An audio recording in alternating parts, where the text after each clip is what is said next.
হয়তো কথা বুঝিয়ে বলতে পারি না, তাও বলছি আমার একটা মেয়ে আছে, বেবি। সবাই তারপরে বলে যে একটা বেবি নাও, বেবি নাও। আমি বুঝতে পারি না কেন মেয়ে কি মেয়ে হয় না? তোমরাও তো একটা মেয়ে।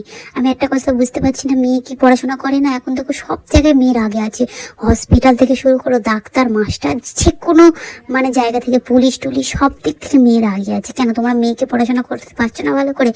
4-5টা বাচ্চা কাচ্চা নিয়ে ছেলে খাওয়া দেবে বলে এখনো মানুষের মধ্যে এই মেন্টালিটি চলে যে ছেলে খাওয়া দেবে তো ছেলেকেই ভালো করে পড়াশোনা করাবো, ছেলেকে করাবো ওই করবো। কেন মেয়ের বেলায় তোমরা এরকমটা মানে ভাবো যে মেয়ে বড় হলে তাকে গিয়ে একটা পরের হাতে ছেলেদের সাথে তুলে দেবো, তার শখ শান্তি কিছু আল্লাহ তাকে দেবো না, তারা সারা জীবন এরকমই থাকবে? কেন মেয়েও তো স্ট্রং।